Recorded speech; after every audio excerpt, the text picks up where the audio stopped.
सिकवे शिकायतें छोड़कर जरा शुक्रगुजार बनना सीखो। बीती बातों का भार उतार कर थोड़ा सुकून से जीना सीखो। ये जिंदगी रूठी नहीं तुमसे, बस थोड़ा मुस्कुराना सीखो।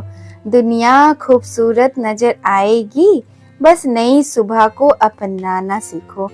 जी दोस्तों, ये दुनिया बहुत ही खूबसूरत नज़र आएगी, बिल्कुल इन फ्रेश ताज़े खिले हुए फूलों की तरह। हमारी ज़िंदगी भी बड़े ही रंगीन और हसीन रंग बिरंगे नज़र आएंगे, बस नज़रिए की ही बात है। नवंबर मंथ की बढ़ती हुई ठंड में भी खूबसूरती के साथ खिल रहे हैं ये खूबसूरत गुड़हल के रंग बिरंगे अलग अलग किस्मों के फूल, जो कि मेरे गार्डन की खूबसूरती बढ़ा रहे हैं। इन पौधों को आप भी बड़े ही अच्छे से इस वक्त एंजॉय कर सकते हैं। तो नवंबर मंथ की बढ़ती हुई ठंड में ये बहुत ही अनगिनत ढेर सारे फूलों के पौधे हैं जो बढ़ती ठंड में भी बेशुमार खिलते हैं और मन को तरोताजगी देते हैं, जिनमें ये गुड़हल के कई सारे किस्में हैं। और जो इस वीडियो पे मैं शो कर रही हूँ, बहुत सारे जो किस्में हैं, बहुत सारी वैरायटी हैं। ये पौधे परमानेंट है और साल दर साल आपके गार्डन की खूबसूरती बढ़ाते हैं। एक बार आपको बस नर्सरी से खरीद कर लाना है, उसके बाद ये परमानेंट आपके गार्डन के सदस्य बन जाते हैं। इनमें से कई पौधे मेरे गार्डन के हैं जिनको कटिंग से मैंने रेडी की है, और आप लोग मुझसे इन पौधों को खरीद भी सकते हैं। और खरीदने के लिए लिंक मेरे चैनल के अबाउट सेक्शन में दी गई है इंस्टाग्राम की, जिसे आप क्लिक कर मेरे इंस्टाग्राम आईडी पर पहुंच सकते हैं और वहां से आप लोग सारी डिटेल इंफॉर्मेशन ले सकते हैं, क्या रेट है, क्या शिपिंग चार्ज है। तो आप लोग जरूर इंस्टाग्राम पर मुझसे जुड़िएगा, फॉलो कर लीजिएगा मेरे इंस्टाग्राम आईडी को और वहाँ सारी डिटेल इंफॉर्मेशन लीजिएगा। ये वाली जो हिबिस्कस देख रहे हैं, ये वाइन हिबिस्कस है, यानी कि ये बेल वाली गुड़हल है। काफी रेयर पौधा होता है और बहुत ज्यादा इस टाइम पर खिल रहे हैं मेरे गार्डन में, और बहुत ही हार्डी पौधा होता है। ये भी गुड़हल की एक बहुत ही सुंदर वैरायटी है। तो कई वैरायटी आपको मेरे गार्डन में गुड़हल के देखने को मिलेगी, क्योंकि ये हर गार्डनर का बहुत ही पसंदीदा फूल होता है। साथ ही ये जो आप लोग देख रहे हैं, ये खुशबूदार पौधा है, इसे सुगंधराज कहते हैं या गोल्डन गार्डेनिया के नाम से भी ये जाना जाता है। और इसमें बहुत ही तीव्र खुशबू आती है। और जब ये इसके पौधे में ये फूल खिलता है ना, तो ये लाइट कलर का होता है और धीरे धीरे 3-4 दिनों के बाद ये बहुत ही ज्यादा डार्क कलर का हो जाता है। तो इसकी खूबसूरती देखिए, जितनी ही ज्यादा ये खूबसूरत है ना, उससे कहीं ज्यादा खूबसूरत इसकी खुशबू है। आप जब इसके पौधे के बगल से गुजरेंगे ना या अपने गार्डन में काम करेंगे ना, उसके बाद तो इसकी खुशबू में आप मदहोश ही होते चले जाएंगे। बेहद ही शानदार खुशबू होती है। साथ ही इसके फूलों का पैटर्न देखिए, ऐसे लगते हैं कई सारे चम्मचे एक साथ किसी पॉइंट पर जाकर जुड़ गए हैं। जब ये खिलता है तो बहुत ही क्रीम कलर का होता है और धीरे धीरे एकदम इस तरह के डार्क गोल्डन शेड में होकर ये स्पेंट हो जाते हैं और थ्रू ऑफ द ईयर ये खिलते रहते हैं। यानी कि इस वीडियो पे मैं जो भी पौधे आप लोगों को फूलों की दिखा रही हूँ, ये थ्रू ऑफ द ईयर खिलते रहते हैं। साल की 365 डेज खिलते हैं। बस ये एक बार पूरे अच्छे से खिल जाते हैं, फिर थोड़े दिन रेस्ट करते हैं और फिर से ये अपने काम पर लग जाते हैं। यानी कि ये खिलने की कगार पर लग जाते हैं। बहुत ज्यादा खिलता है, बहुत ज्यादा। गार्डेनिया प्लांट एक बहुत ही टफ प्लांट होता है, इसे संभालना आसान नहीं होता है, लेकिन गोल्डन गार्डेनिया को आप इजीली से संभाल सकते हैं। तो जरूर ऐड करिएगा इसे आप लोग। साथ ही इस समय आप लोग हाइब्रिड विंका यानी कि हाइब्रिड सदाबहार को भी अपने गार्डन में इंजॉय कर सकते हैं, नर्सरी से लाकर लगा सकते हैं। कई सारी वैरायटी आपको मेरे गार्डन में देखने को मिल जाएंगे सदाबहार की। और ये वाला कलर देखिए, काफी ज्यादा सुंदर लगता है हाइब्रिड सदाबहार।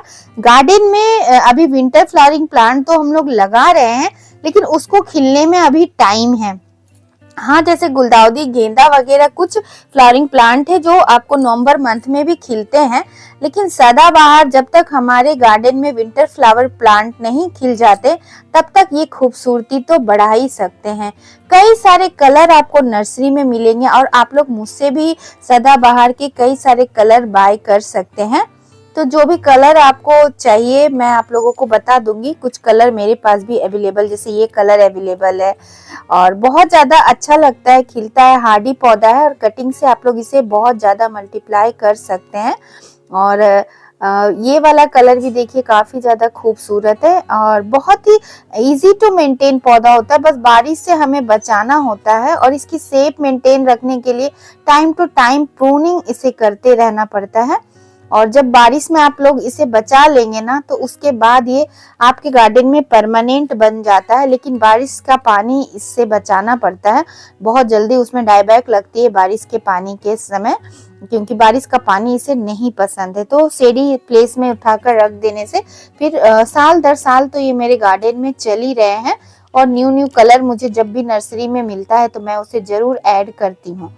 इस टाइम पे आप हर सिंगार या पारिजात का पौधा भी आप लोग अपने गार्डन में ऐड कर सकते हैं और मुझसे भी आप लोग बाय कर सकते हैं। बहुत ही शुभ पौधा होता है, खुशबूदार पौधा होता है और साथ ही मेडिसिनल पौधा भी होता है। ये जितना ज्यादा ये खूबसूरत होता है ना उतना ही ज्यादा इसकी धार्मिक वैल्यू भी है। जमीन से उठाकर किसी फूल के पौधे फूल को हम लोग पूजा में अर्पित नहीं करते, लेकिन एकमात्र यही एक ऐसा पुष्प है जिसे वरदान है कि हम लोग जमीन से उठाकर भी ईश्वर को अर्पित करते हैं। बहुत ज्यादा इसके फूलों पत्तियों में मेडिसिनल प्रॉपर्टीज होते हैं, लेकिन वो तो अलग बात है, लेकिन इसकी खुशबू की बात ही निराली है। अगर आप मेडिसिनल यूजेस नहीं भी करते तो भी जब इसका फूल खिलता है ना तो गार्डन में एक अलग सी वाइब आती है। रात को खिलता है, सुबह ये गिर जाता है और बहुत ही खूबसूरत लगता है। इसकी पत्तियों को उबाल कर पीने से गठिया और जोड़ों के रोग में काफी ज्यादा फायदा मिलता है। हालांकि आप किसी वैद्य से पूछकर ही ये सारे उपाय करें, लेकिन इसका जो फूल का जो पैटर्न है और ऑरेंज कलर के जो इसके डंठल इसकी खूबसूरती में खासा वृद्धि करते हैं। और पुष्प के तो क्या ही कहने, साथ ही इस समय गार्डन में बहुत ज्यादा खिलते हैं ये है ब्लीडिंग हार्ट का पौधा। ब्लीडिंग हार्ट भी एक बहुत ही ज्यादा खूबसूरत बेल वाला पौधा होता है। मेरे पास ये दो कलर के अवेलेबल हैं। ये जो व्हाइट एंड रेड का कॉम्बिनेशन है ये तो काफी ज्यादा कॉमन मिलता है, लेकिन मेरे पास रेड एंड रेड के कॉम्बिनेशन वाला ब्लीडिंग हार्ट भी अवेलेबल है, तो आप लोग इसे भी मुझसे बाय कर सकते हैं। काफी ज्यादा हार्डी पौधा होता है और इस समय बेशुमार खिलते हैं और थ्रू ऑफ द ईयर ये सारे फूलों के पौधे खिलते रहते हैं। ऐसा नहीं कि सिर्फ नवंबर मंथ में खिलता है, साल के 365 डेज ऑलमोस्ट ये लगभग खिलते हैं, खिलते हैं रुकते हैं, खिलते हैं रुकते हैं। इसलिए ये सारे पौधे गार्डन में तो होने ही चाहिए। और ऐसे फूलों के पौधे परमानेंट जो एक बार आप खरीदिए और कटिंग से भी मल्टीप्लाई करिए और भर भर कर खिले, गार्डन की खूबसूरती भी बढ़ाए और मन को मंत्रमुग्ध भी कर दे। और ये देखिए ये अभी ये खिलने वाला है रेड एंड रेड के कॉम्बिनेशन वाला। साथ ही देखिए ये बटरकप का फूलों का पौधा है, ये तो इतना ज्यादा खिलता है और इतना हार्डी पौधा है ना, एक बार लाने भर की देरी है फिर ये खिलते रहता है। और ये जो देख रहे इसे स्थल पद्मा के नाम से जाना जाता है और ये सारे पौधे इतने ज्यादा खिलते हैं और कटिंग से भी इजिली आप लगा सकते हैं। तो ऐसे हार्डी और परमानेंट पौधे फूलों के तो होने चाहिए। ये देख रहे हैं वेनस्टा का पौधा और इस समय तो ये इतना ज्यादा खिलता है। इसके दो कलर है मेरे पास, व्हाइट एंड पिंक। अगर आप लोग इसे लेना चाहते हैं तो व्हाइट एंड पिंक में कोई भी कलर मैं आप सभी को दे पाऊंगी, क्योंकि कलर अभी मुझे कंफर्म नहीं हो पा रहा है। और ये जो देख रहे हैं कनेर का पौधा है और ये हाइब्रिड कनेर है, ये भी बहुत ज्यादा खिलता है। बस इसकी एक रिक्वायरमेंट है, इसे आपको बड़े से पॉट में लगाना पड़ेगा, 24-25 इंच के पॉट में। या किसी बड़े सी बाल्टी बकेट में आप लगा दीजिए या थर्माकोल के बॉक्स में लगा दीजिए तो काफी ज्यादा ये खिलते हैं, क्योंकि इसकी रूट काफी ज्यादा बढ़ती हैं और इसमें बहुत सारे कलर्स आते हैं। इस टाइम पर अगर हम लोग जटायु फूल का नाम नहीं लें तो फिर अधूरा हो जाएगा इन फूलों के पौधों की लिस्ट। काफी ज्यादा इस समय ये खिलते हैं और बीजों से अभी भी आप लोग इसे लगा सकते हैं। नर्सरी में 10-10 रुपए में आपको इसके सैपलिंग मिल जाएंगे। साथ ही ये जो देख रहे हैं इसे आप लोग केशवर्धनी का पौधा, आप लोग मुझसे ये मेडिसिनल पौधा और खूबसूरत फूलों वाले इस पौधे को खरीद सकते हैं। केशवर्धनी का पौधा काफी ज्यादा हार्डी होता है, फूल तो फूल खूबसूरत होते हैं, इसकी पत्तियों का पैटर्न भी काफी ज्यादा खूबसूरती बिखेरेगा आपके गार्डन को। ये सालों भर खिलने वाला पौधा है। इस समय आप लोग हाइब्रिड कैलेंचो हो या देसी कैलेंचो हो या वेरीगेटेड कैलेंचो हो, किसी भी वैरायटी को आराम से अपने गार्डन में लगा सकते हैं। इस समय बर्ड्स भी बनना शुरू हो गया है। अभी तो मैं आप लोगों को ये लास्ट ईयर की क्लिप दिखा रही हूँ और मेरे पौधे में भी अभी कलियां बनना शुरू हो गई। कई सारी कटिंग मैंने आप लोगों के लिए लगा कर रखी हुई है मिक्स कलर की, तो आप लोग मुझसे ये भी बाय कर सकते हैं और काफी ज्यादा हार्डी होते हैं। एक पत्तियों से आप इसे ग्रो कर सकते हैं, कटिंग से कई सारे मल्टीप्लाई कर सकते हैं आप सभी, और कटिंग से बहुत आराम से लग जाने वाला पौधा है। तो इसे जरूर आप लोग इस समय नर्सरी से लाइए खरीद कर, क्योंकि ये भी एक परमानेंट पौधा है। परमानेंट पौधा हमें गार्डन में जरूर लगाने चाहिए, क्योंकि जब हम लोग कोई एक पौधा खरीद कर लाते हैं उसे कई सारे मल्टीप्लाई कर लेते हैं। यही एक अच्छे गार्डनर की पहचान भी होती है। अगर गेंदे के पौधे आप लोग अपने गार्डन में जुलाई मंथ में ही ऐड कर चुके हैं तो नवंबर मंथ में बहुत ज्यादा इस समय खिलना स्टार्ट हो गया होगा। गेंदे के फूल बहुत ही खूबसूरती बिखेरते हैं, साथ ही ये पॉलिनेटर को भी अट्रैक्ट करते हैं। ये 365 डेज एक पौधा तो नहीं चलता है, लेकिन इसे हम लोग कटिंग और बीजों से कंटिन्यू कर सकते हैं। कुछ वैरायटीज ऐसी भी होती हैं जो गर्मियों में भी खिलते हैं, कुछ वैरायटीज ऐसे होते हैं जो सर्दियों में खिलते हैं।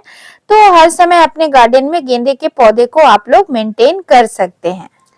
नेक्स्ट जो फूलों का पौधा आप लोग देख रहे हैं ये इफोर्बिया मिली से कहते हैं और इस समय भी ये बहुत ही अच्छे से खिलता है। ऐसे लोग जो बहुत बिजी रहते हैं, जिनको पानी देने का समय नहीं होता है, तो वो लोग इफोर्बिया मिली के अलग अलग वैरायटी, अलग अलग कलर्स को ऐड कर सकते हैं अपने गार्डन में। और ये सारे किस्में बहुत ही अच्छे लगते हैं, बहुत ही सुंदर लगते हैं। खास करके जाड़े में इसकी जो खूबसूरती होती है वो देखने लायक होता है और बहुत अच्छे इसके जो कलर होते हैं ना वो उभर कर निखर कर आते हैं। तो ये सारे इफोर्बिया बहुत ही हार्डी और थ्रू ऑफ द ईयर खिलने वाले पौधे हैं, लेकिन विंटर में इसके कलर काफी ज्यादा चटकीले, ब्राइट और रंगीन नजर आते हैं, जहां गर्मियों में इसके कलर थोड़े फीके होते हैं। इस समय आप लोग लेंटाना को भी अपने गार्डन में ऐड कर सकते हैं। ये भी एक परमानेंट ही पौधा है और इसके फूल भी बहुत ज्यादा खिलते हैं और मेरे गार्डन में इस समय इसकी बहार आई हुई है। नाग चंपा भी इतना ज्यादा खिलता है कि मुझे इसे कहना पड़ता है, रुक जा भैया, अब खिलना तो बंद कर दो, क्या तुम थकते नहीं हो? लेकिन फिर भी ये खिलना बंद नहीं करता है, क्योंकि ये इतना ज्यादा हार्डी है और इसे खिलना इतना ज्यादा पसंद है। पूजा में भी हम लोग इसे रोज ईश्वर को अर्पित कर सकते हैं। बहुत ज्यादा खिलते हैं और कटिंग से इजीली लग सकते हैं। नेक्स्ट जो देख रहे हैं ये है चाइनीज वॉयलेट का पौधा है। ये भी एक परमानेंट पौधा है। जब फूल ना खिले तो इसकी पत्तियां ही काफी ज्यादा खूबसूरत लगती है। हैंगिंग बास्केट में और छोटे छोटे पॉट में भी ये ग्रो हो जाते हैं और ऐसे लोगों के लिए ये बहुत अच्छा है जिनके पास ज्यादा स्पेस नहीं है, बालकनी वगैरह में ये आराम से आपको फूल दे देंगे, क्योंकि ये बहुत ज्यादा धूप इसे नहीं चाहिए। सेमी शेड में ये खिलते हैं, एरियल रूट भी निकलता है और कटिंग से आप इसे बहुत इजीली प्रोपगेट कर सकते हैं। फूल तो फूल, पत्तियां भी लाजवाब होती हैं और सबसे बड़ी बात है कि इजी टू ग्रो पौधा है, लो मेंटेनेंस पौधा है। तो आप लोग ये भी जरूर ऐड करें और मुझसे भी इसे बाय कर सकते हैं। ये भी बहुत ज्यादा खूबसूरत लगता है। नेक्स्ट जो देख रहे हैं ये है मल्टी पेटल अलामांडा का पौधा और इस समय ये बहुत ज्यादा खिलता है, बहुत ज्यादा। और नॉर्मल अलामांडा की तुलना में ये बहुत ज्यादा खूबसूरत लगता है, क्योंकि इसके देखिए कई सारे इसके लेयर है और काफी घना गुच्छेदार लगता है, दिखता है, काफी खूबसूरत है। इसे भी आप लोग मुझसे बाय कर सकते हैं। नेक्स्ट जो इस समय खिलने का समय आ गया है ये है लसुनिया बेल की और काफी ज्यादा खिलता है। और साल में 3 से 4 बार ये खिलते ही रहता है। ऐसा नहीं कि ये सिर्फ एक बार ही विंटर के टाइम पे खिलता है। कुछ लोगों को गलतफहमी होती है कि ये सिर्फ विंटर में खिलता है। मेरे गार्डन में तो ये साल में 3 से 4 बार खिलता है। अब इसके टाइम आ गए हैं खिलने के, किसी किसी के गार्डन में ये खिल भी रहे हैं और बहुत ज्यादा खूबसूरत लगता है। इसकी पत्तियों में लहसुन की स्मेल आती है और बहुत ज्यादा मेडिसिनल प्रॉपर्टीज है इस पौधे में। और ये लेवेंडर टू पर्पल कलर का खिलता है। 3 कलर इसके एक ही पौधे में दिखता है। जब ये खिलता है ना तो काफी ज्यादा डार्क पर्पल कलर का होता है। धीरे धीरे ये लाइट शेड का होते हुए स्पेंड कर जाता है। बहुत ही गुच्छा में भर भर कर खिलते हैं ये। मैंने इसकी कई सारी कटिंग रेडी कर कर रखी हुई है आप लोगों के लिए। इस समय टिकोमा भी इतना ज्यादा खिल रहा है कि क्या ही कहूँ। ठंड हो या गर्मी हो या बरसात, इस पर तो कोई असर ही नहीं होता है मानो। और कटिंग से भी ये लग जाते हैं। जब इसकी कली रहती है ना तब रेड कलर का दिखता है और धीरे धीरे जैसे जैसे ये पुराना होते जाता है ये ऑरेंज कलर में तब्दील होते जाता है। यानी नर्सरी वाले तो मुझे इसे रेड टिकोमा कहकर ही दिया था। और बोगनवेलिया भी इस समय खिलने को रेडी है। और बस जब ये आपको लगे कि नहीं खिल रहा है, इसकी वाटरिंग थोड़ी आप कम कर दीजिए और 1 मुट्ठी कंपोस्ट दे दीजिए। कंपोस्ट यानी कि थोड़ा सा आप ऑर्गेनिक पोटास वगैरह दे देंगे तो फूल ज्यादा खिलेगा। और बर्मी कंपोस्ट इसमें थोड़ा कम देना है। अगर पत्तियों की ग्रोथ आपको चाहिए तब बर्मी कंपोस्ट ऐड करिएगा। अक्टूबर में इसमें कंपोस्ट मैंने ऐड कर दी है। अब इसके खिलने के समय है। ये सारी किस्में मैंने कटिंग से ही ग्रो करी हुई है। नेक्स्ट जो देख रहे हैं ये है टिकोमा वाइन यानी कि पिंक टिकोमा। बहुत ही खूबसूरत है और ये एक वाइन टिकोमा है। बहुत ही प्यारा लगता है। इसके कलर देखिए, इसके शेड देखिए, इसके पैटर्न देखिए। इसमें बहुत ही माइल्ड खुशबू होती है, बहुत ही हल्की खुशबू होती है। तो ये बहुत ज्यादा खूबसूरत है और बहुत ज्यादा डिमांडिंग पौधा है। तो इसके कुछ 1 या 2 सैपलिंग ही मेरे पास अभी अवेलेबल है। तो बहुत ज्यादा मैं आप लोगों को ये नहीं दे पाऊंगी क्योंकि आप लोग ये बहुत ज्यादा डिमांड कर रहे थे मेरे से। तो उसकी कटिंग मैं लगाई हुई हूँ। साथ ही इस समय डक वाइन भी बहुत ज्यादा खिल रहा है और ये काफी ज्यादा खूबसूरत और रेयर पौधा है। पिंक टिकोमा भी बहुत ज्यादा रेयर होता है, जल्दी से नहीं मिलता है। तो इसकी कटिंग अभी मैंने लगाई है। और अब धीरे धीरे विंटर में ये बहुत ज्यादा अभी भी खिल रहे हैं। और ये मेरा 1 साल पुराना पौधा है, काफी ज्यादा खिल रहा है। और पॉट देखिए बहुत बड़ा भी नहीं है, 24 से 25 इंच का पॉट होगा हार्डली। उसी में देखिए कितने सुंदर से ये खिल रहा है। जमीन में आप इसे लगाएंगे ना तो ये बहुत ज्यादा बड़े बड़े साइज की इसकी पत्तियां हो जाती हैं और बहुत ज्यादा भरकर खिलना स्टार्ट हो जाता है। गमले में तो एक इसे लिमिट मिट्टी, लिमिट खाद और लिमिट बढ़ने के स्पेस होते हैं।